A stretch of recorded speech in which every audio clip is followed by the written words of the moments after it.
Hello, dear learners. Today we are going to discuss about the last topic of your enzyme unit, that is effect of enzyme, effect of substrate concentration, effect of pH and effect of temperature. So in the previous lecture we studied about the introduction to enzymes by introduction to classification of enzymes, that is classification by International Union of Biochemistry. After that we studied about the 6 classes of enzymes, that acronyms are OTHLEAL, that is O for oxidase, या oxidoreductase, T for transferase, H for hydrolase, L for lyases, I for isomerases and L for ligases. So today we are going to discuss about the effect of pH, effect of temperature, effect of enzyme concentration, effect of substrate concentration on the catalytic activity of enzymes. So first of all, what are the different factors that affects the enzyme activity? So how we are going to measure the enzyme activity? For this purpose, enzyme activity is always be calculated in international unit, that is Cuttle. Okay, so Cuttle is the unit for calculation of enzymatic activity. So let's start about the topic, effect of pH. Okay, what do you mean by pH? So pH is nothing but it is negative logarithm or negative log of hydrogen ion.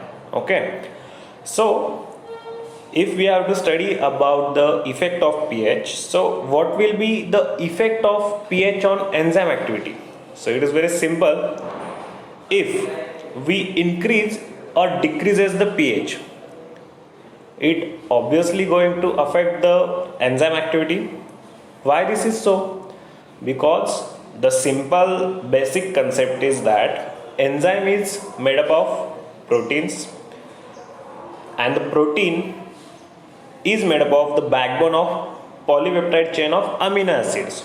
There are 22 standard amino acids, okay, in which some of them are hydrophobic non-polar amino acid, some of them are polar, and some of them are charged amino acids. In that also there is a two descriptive classification is that first is positive charge amino acid and another one is negative charge amino acids. So how will this pH going to affect the enzyme activity? It is very simple. pH is dependent, it is only because of the presence of charge amino acids. अगर pH बदलता है, उसका isoelectric pH का जो point है अगर वो match नहीं हो पा रहा है, तो ऑब्वियसली pH डिक्रीज या इंक्रीज होगा, और अगर डिक्रीज या इंक्रीज होगा तो एंजाइम की एक पर्टिकुलर कैपेसिटी है कि उसी pH पे या उसी कॉन्सेंट्रेशन पे वो अच्छे से ऑप्टिमल एक्टिविटी दिखा सकता है या ऑप्टिमम एक्टिविटी दिखा सकता है. तो सपोज कीजिए एक एग्जांपल है pepsin. It is protein digesting enzyme. Okay, you know about that. आपका अगर मेटाबॉलिज्म करना है तो आपको एंजाइम इज वेरी नेसेसरी, और for that purpose for in the stomach there are different hydrolytic enzymes as different proteolytic enzymes as that metabolizes the that carry out the process of metabolysis, yeah, metabolism. So for that purpose pH is maintained for showing the optimum activity. The best example is pH for pepsin is 2. मतलब pH pepsin का अगर 2 पे है तभी pepsin उसकी जो maximum activity है वो दिखा सकता है.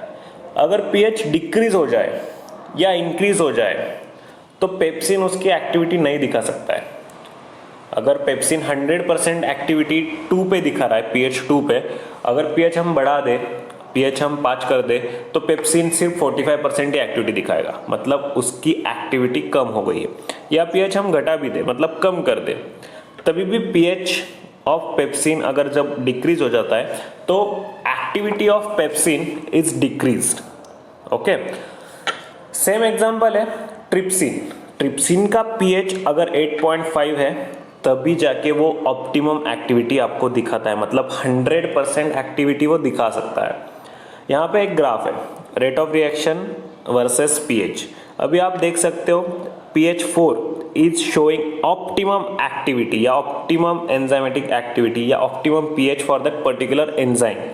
अगर pH बिलो हो जाए तो 2, तो यहाँ पे आपको दिख रहा है एक्टिविटी कम हो गई, या अगर उसका pH बढ़ा भी दे, 6 भी कर दे, तो भी वो एक्टिविटी कम दिखा रहा है। इसी प्रकार optimum pH is very necessary for showing the enzyme activity of particular या specific different enzymes. Okay, that is clear now. Okay, so we will see about next concept, that is effect of temperature. ये हो गया effect of pH। अभी अपन आगे देखेंगे effect of temperature. So it is very simple, जैसे pH के लिए है वैसे ही temperature के लिए है। अगर आप ऑप्टिमम टेम्परेचर मेंटेन नहीं कर पा रहे हो तो ऑप्टिमम एंजाइम एक्टिविटी या 100% एंजाइम एक्टिविटी आपको नहीं मिल सकती। तो ये क्यों हो गया? बिकॉज टेम्परेचर अगर मेंटेन नहीं हो पा रहा है तो आपको पता है एंजाइम का बेसिक बैकबोन प्रोटीन का बेसिक बैकबोन अमीनो एसिड्स की लॉन्ग पॉलीपेप्टाइड चेन जो है वो जाके प्रोटीन का पॉलीपेप्टाइड बनाता है, और प्रोटीन बनने के बाद एंजाइम में उसका कन्वर्जन होता है। तो अगर एक पर्टिकुलर टेम्परेचर हो, उसी टेम्परेचर पे एक पर्टिकुलर एंजाइम अच्छे से एक्टिव हो सकता है। तो इसका बेस्ट एग्जांपल है ह्यूमन बॉडी।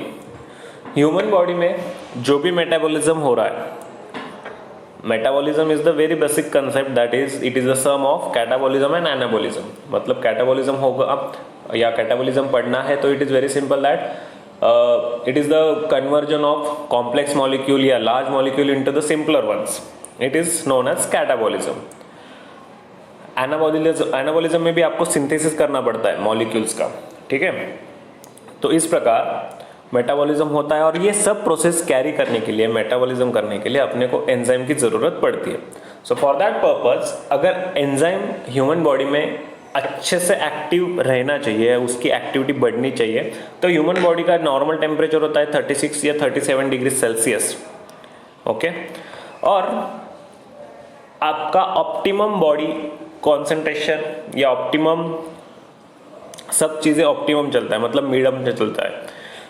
टेम्परेचर अच्छा होता है, पीएच भी मेंटेन हो जा रहा है। अगर टेम्परेचर बढ़ा दे तो टेम्परेचर बढ़ जाएगा, मतलब आप it is the disease condition, इसीलिए तो बोलते हैं फीवर हो गया या जो भी इन्फेक्शन हो गया, वायरल इन्फेक्शन हो गया, बैक्टीरियल इन्फेक्शन हो गया, तो टेम्परेचर बढ़ जाता है। टेम्परेचर बढ़ने के कारण क्या होता है, नॉर्मल बॉडी फंक्शनिंग अच्छे से पूरा डिस्टर्ब हो जाता है।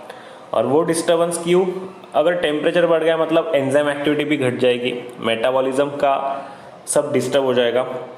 इसीलिए फिर optimum temperature is the major concept that also affects the activity of enzyme. Okay, अगर टेम्परेचर बढ़ा भी दे या कम भी कर दे तो क्या होता है, तो डीनेचरेशन होता है। डीनेचरेशन किसका होगा? ऑब्वियसली प्रोटीन का होगा। प्रोटीन किससे बनते हैं? अमीनो एसिड से बनते हैं। और अगर अमीनो एसिड का डीनेचरेशन होता है मतलब एक प्रकार के उनकी एक्टिविटी कम हो जाएगी, और उनकी एक्टिविटी अगर कम हो जाती है तो एंजाइम की एक्टिविटी भी कम हो जाती है। इसीलिए फिर अपने को टेम्परेचर मेंटेनेंस या optimum temperature is very mandatory. इसका अगर एग्जांपल पढ़ना हो तो अपने पास एग्जांपल है, जैसे कुछ एंजाइम्स जो है वो 40 डिग्री सेल्सियस पे बहुत ज़्यादा अच्छी, अगर ह्यूमन बॉडी में भी 37 डिग्री सेल्सियस के लिए बहुत अच्छे एंजाइम्स वर्क कर रहे हैं, अच्छा उनका एंजाइम एक्टिविटी है। और कुछ एग्जांपल ऐसे जैसे tag DNA polymerase. Tag DNA polymerase that is Thermus aquaticus नाम का बैक्टीरिया है जो हॉट स्प्रिंग्स में पाया जाता है। और जब अपन पीसीआर करते हैं, पीसीआर मतलब होता है polymerase chain reaction. Polymerase chain reaction में टेम्परेचर बहुत ज़्यादा होता है, about it is up to 90 degree celsius for functioning the PCR polymerase chain reaction. So for that purpose अगर अपन 37 डिग्री सेल्सियस वाला डीएनए पॉलीमरेज लेंगे, ई कोलाई वाला, तो वो काम नहीं कर पाएगा क्योंकि वो डीनेचर हो जाएगा। इसीलिए फिर अपने पास थर्मस एक्वेटिकस जो बैक्टीरिया है उसका डीएनए पॉलीमरेज हम आइसोलेट करते हैं या किया है साइंटिस्ट लोगों ने, और वही टैग डीएनए पॉलीमरेज हम पीसीआर रन करने के लिए यूज करते हैं। ठीक है, थर्मस एक्वेटिकस डीएनए पॉलीमरेजेस वो अप टू 90 डिग्री सेल्सियस तक उसका अच्छी मैक्सिमम एक्टिविटी जो ऑप्टिमल टेम्परेचर है 72 डिग्री सेल्सियस में भी अच्छी एक्टिविटी दिखा सकता है। तो ये हो गए 2 एग्जाम्पल। नेक्स्ट है अपना effect of concentration of enzyme. अभी कॉन्सेंट्रेशन ऑफ जो एंजाइम है, मतलब एंजाइम के पास क्या है, एक्टिविटी, एक्टिव साइट है। ओके, एक्टिव साइट एंजाइम के पास होता है, सबस्ट्रेट के पास होता है बाइंडिंग साइट। तो एंजाइम का कॉन्सेंट्रेशन भी जितना बढ़ेगा, ठीक है, उतना उसका रिएक्शन वेलोसिटी जो है वो बढ़ेगा। बस that's all about the concentration of enzyme and about the concentration of substrate. अभी सबस्ट्रेट का कॉन्सेंट्रेशन का इफेक्ट क्या हो सकता है? अगर एक एग्जांपल है आपके लिए कि एक बस है आपके पास और उस बस की कैपेसिटी है 50% फॉर दैट पर्टिकुलर बस। अभी ड्राइवर और कंडक्टर की बहुत इच्छा है कि 50 लोग तो भर गए, लेकिन और 2-3 लोग बस में बैठ सकते हैं या खड़े रह सकते हैं, उतना भर लो, लेकिन they are not allowed to do. Okay, वैसे ही एंजाइम का होता है। एंजाइम की एक्टिव साइट के पास अगर 50 कैपेसिटी है, 50 सबस्ट्रेट वो वहां पे भर सकता है, तो कितना भी सबस्ट्रेट बाहर हो रिमेनिंग, उस एक्टिव साइट में वो फिल नहीं हो सकता, क्योंकि अगर एंजाइम की कैपेसिटी 50% सैचुरेट करने गई या 50% उसका ऑक्यूपाई हो गया या 100% उसका ऑक्यूपाई हो गया, तो एंजाइम सबस्ट्रेट बाहर कॉन्सेंट्रेशन कितना भी हो एंजाइम को अफेक्ट नहीं करेगा, क्योंकि उसका एंजाइम की एक्टिव साइट फिलअप हो गई है। अभी सबस्ट्रेट का सैचुरेशन हो जाएगा तब तक एंजाइम फ्री नहीं होगा।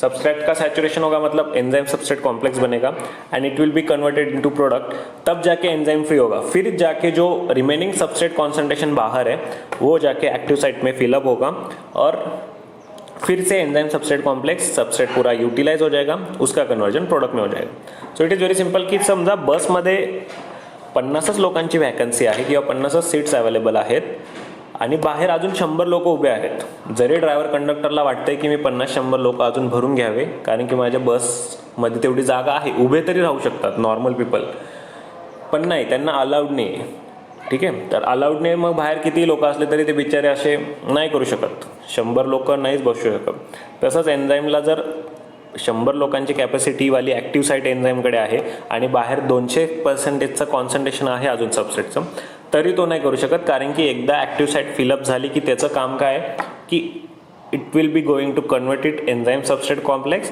and after that substrate will get fully saturated and then it will be converted into product। फिर से एंजाइम एम्प्टी हो जाएगा और तब जाके वो बाहर का जो भी रिमेनिंग सबस्ट्रेट कॉन्सेंट्रेशन है वो भरेगा। तो इस प्रकार इफेक्ट होता है, effect of pH that affects the enzyme activity, effect of temperature that also affects the enzyme activity. मतलब अगर पीएच कम हो जाए या पीएच ज़्यादा हो जाए तो एंजाइम एक्टिविटी कम हो जाएगी, ये आपको सिंपल कंसेप्ट ध्यान में रखना है। वैसे ही टेम्परेचर अगर कम हो जाता है या ज़्यादा भी हो जाता है तो भी एंजाइम एक्टिविटी कम हो जाएगी। तो मेजर कंसेप्ट क्या आहे की एंजाइम कधी काम करेल, जेव्हा त्याला proper temperature, proper pH, proper concentration of enzyme आणि प्रॉपर कॉन्सन्ट्रेशन ऑफ सबस्ट्रेट मिळेल, तेव्हाच तो एंजाइम कॅटालिसिस करेल, म्हणजे तो एन्झाईम सबस्ट्रेट बाइंड होतील, एन्झाईम सबस्ट्रेट कॉम्प्लेक्स बनेल आणि त्याचं आफ्टर ऑल कन्वर्जन होईल प्रोडक्टमध्ये। ठीक आहे, so that's all about this. Now the last concept is activators. So what about the activators? It is very simple thing. Activators means जे the substance or the molecules that are going to increase the enzyme activity। मतलब अगर एक enzyme 72% activity दिखा रहा है तो मुझे तो 100% उसकी एक्टिविटी चाहिए। So what I am going to do, मैं उसको एक सबसाइडरी मॉलिक्यूल या कॉम्प्लीमेंट्री मॉलिक्यूल उसके साथ अटैच कर दूंगा। उसके वजह से क्या होने वाला है, एंजाइम एक्टिविटी 100% हो जाएगी, इंक्रीज हो जाएगी। और वो एंजाइम एक्टिविटी इंक्रीज करने का काम जो करते हैं उसे बोलते हैं एक्टिवेटर्स। सेम एग्जांपल आता है या सेम दूसरा कंसेप्ट आता है इनिबिटर्स, कि एंजाइम एक्टिविटी 100% है तो मुझे एंजाइम एक्टिविटी अभी 100% नहीं चाहिए, तो मुझे उसकी एक्टिविटी कहीं पे तो भी कम करनी या उसकी एक्टिविटी घटा देनी या बंद कर देना उसका एंजाइम एक्टिवेशन का काम, तो मैं एक दूसरा मॉलिक्यूल्स उस एंजाइम को अटैच कर दूंगा और उसे मैं बोलूँगा इनहिबिटर, जो इनहिबिट करेगा दैट द एक्टिविटी, जो डिक्रीज कर देगा एंजाइम कैटालिसिस और द एंजाइम एक्टिवेशन, उसे हम बोलेंगे एंजाइम इनहिबिटर्स। तो इसका बेस्ट एग्जांपल है एंजाइम एक्टिवेटर का, that is fructose 2,6 biphosphate which activates phosphofructokinase 1 and that increases the glycolysis. Glycolysis ये एक टर्म है जिसमें आपको ग्लूकोज का कन्वर्जन पायरुवेट में होता है। ये अपन पाथवे आगे का अपना जो लेक्चर है उसमें पढ़ने वाले हैं, ठीक है। तो ग्लाइकोलिसिस में यही आपको सब पढ़ना है कि ग्लूकोज का कन्वर्जन पायरुवेट में होने वाला है और वो पायरुवेट में होने के लिए कुछ इंटरमीडिएट स्टेप्स है, और वो स्टेप्स में एक कंसेप्ट कुछ एंजाइम्स कैटालाइज स्टेप्स है। वहाँ पे फ्रुक्टोज 2,6 बाइफॉस्फेट वो एक्टिवेट कर देता है फॉस्फोफ्रुक्टोकाइनेज 1, और वो क्या करेगा, इंक्रीज कर देगा, किसका इंक्रीज करेगा, rate of glycolysis in response to the hormone of glucagon. Okay, same उसी प्रकार हेक्सोकाइनेज 1 ये भी एक एंजाइम एक्टिवेटर है। ये इसका काम होता है, it draws the glucose into glycolysis pathway, मतलब ये ग्लूकोज को लेके आता है for glycolysis pathway, and its functions to the phosphorylate glucose releasing glucose 6 phosphate as a product. Okay, so this is all about the enzyme activators. उसी के साथ कुछ मटेरियल्स आते हैं जो इनऑर्गेनिक मेटेलिक कटायंस होते हैं, उनको बोलते हैं एक्टिवेटर्स। उनका काम होता है एंजाइम को एक्टिविटी देना। एंजाइम की एक्टिविटी बढ़ाने के लिए जो भी मेटेलिक कटायंस यूज किए जाएंगे या मेटेलिक आयंस यूज किए जाएंगे, तो उनको अपन डिफाइन करेंगे, it is like activators. So what are the examples of enzyme activators या metallic cations like Mg2+, Mn2+, Zn2+, Ca2+, CO2+, CO2+, Na+, K+, etc. That increases the activity of enzyme or that increases the enzyme catalysis reaction. There are also two categories of enzyme requiring metals for their activity, that are, first is metal activated enzymes. In that the metal is not tightly held by the enzyme and can be exchanged easily with the other ions. अगर in the metal activated enzymes, इनमें क्या होता है कि metal जो होता है enzyme से टाइटली बाउंड नहीं होता है, मतलब क्या होगा कि नॉन कोवैलेंट इंटरेक्शन से वो बाइंड करेगा या बाउंड करेगा। क्यों ऐसा, अगर हमें रिप्लेस भी करना हो दूसरा एक्टिवेटर तो वो आसानी से वो बॉन्ड ब्रेक हो जाए और वो मेटल वहाँ से रिप्लेस हो जाएगा। इसीलिए एग्जांपल आते हैं उसके ATPase या इनोलेज। ATPase को फिर मेटल एक्टिवेटर कौन सा है आपका, Mg2+ या Ca2+, ठीक है। एंड द इनोलेज उसका मेटल एक्टिवेटर है आपका Mg2+। दूसरा आता है metal enzymes. First category is metal activated enzymes और दूसरा आता है मेटल एंजाइम्स। मेटल एंजाइम्स का क्या है कि इसमें एंजाइम जो है मेटल को tightly, that is covalently bind कर लेता है, मतलब वो एक्सचेंज ना हो जाए। और उसका एग्जांपल है आपके अपने पास alcohol dehydrogenase, carbonic anhydrase, alkaline phosphatase, carboxypeptidase या aldolase that contain zinc. Okay, so that's all about the activators, and there is a last part, that is your inhibitors of enzyme.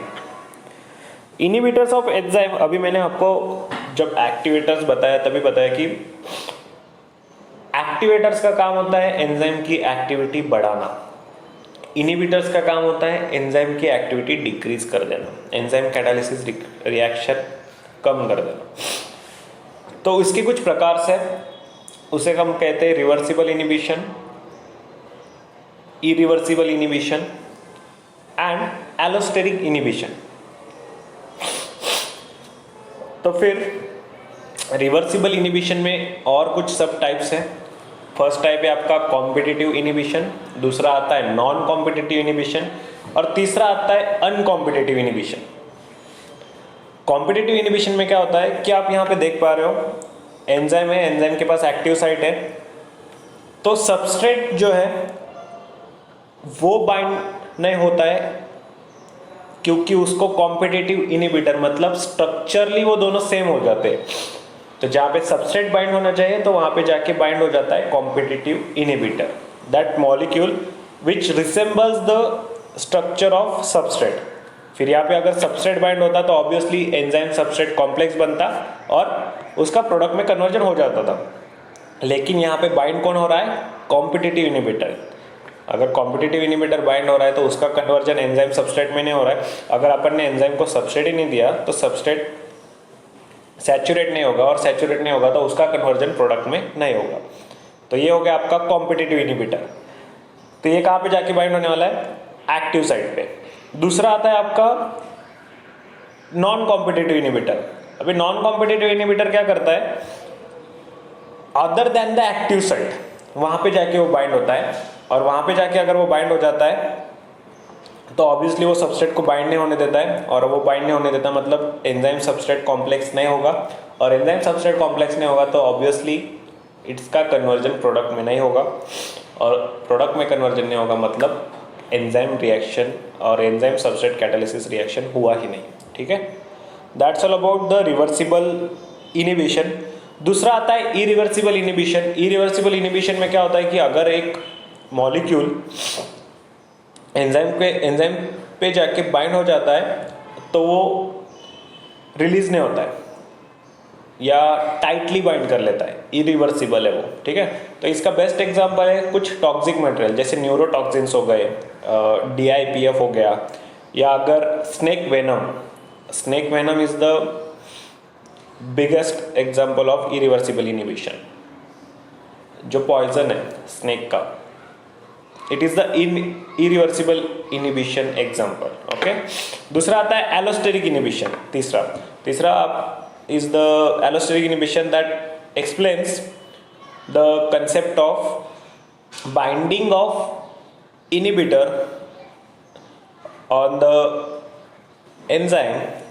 अगर allosteric, ये एक module है जो Michaelis Menten को ओबे नहीं करता। माइकलिस मेंटन एक इक्वेशन है या एक्सप्लेनेशन है एंजाइम काइनेटिक्स का, जिसको एलोस्टेरिक एंजाइम ये ओबे नहीं करता, वो रूल को ओबे नहीं करता है। ओके, तो एलोस्टेरिक में क्या होता है? कुछ मॉड्यूलेटर्स होते हैं, कुछ इफेक्टर्स होते हैं, या रेगुलेटरी साइट होती है या कैटालिटिक साइट होती है। कैटालिटिक साइट पे जाके इनिबिटर बाइंड कर देते हैं और फिर वहाँ पे एंजाइम सबस्ट्रेट कॉम्प्लेक्स फॉर्म नहीं होता है, और एंजाइम सबस्ट्रेट कॉम्प्लेक्स फॉर्म नहीं होगा तो obviously the last step is there is no conversion of substrate into product, और there is no saturation of substrate into the product. So that's all about the last topic of your enzyme, that is activator, inhibitor, effect of pH, effect of substrate, and effect of pH and temperature. Okay, these are some examples of inhibitors of enzymes, that is xanthine oxidase, उसका substrate है hypoxanthine, enzyme substrate, और inhibitor है allopurinol. उसका significance है कि it is use in the control of gout to reduce excess production of uric acid from hypoxanthine. ऐसा ही कुछ एक एग्जांपल है डाइहाइड्रोपेट्रोट सिंथेस, इसमें सबस्ट्रेट है आपका PABA, that is para aminobenzoic acid. Inhibitor है sulphonamide, that is use for prevent the bacterial synthesis of folic acid. So these are some examples that you have to write in the exam for example of inhibitors. If any questions to you, you can ask in the comment section. If you have any if you can't get any concept, you can ask in the comment section. If you have any question, any doubt related to the enzyme, you can ask. The notes will be provided you in the Google Classroom, and the next lecture we are going to start about the next topic, that is pathways. Okay, metabolism. So till then, study for the enzyme. Okay, thank you.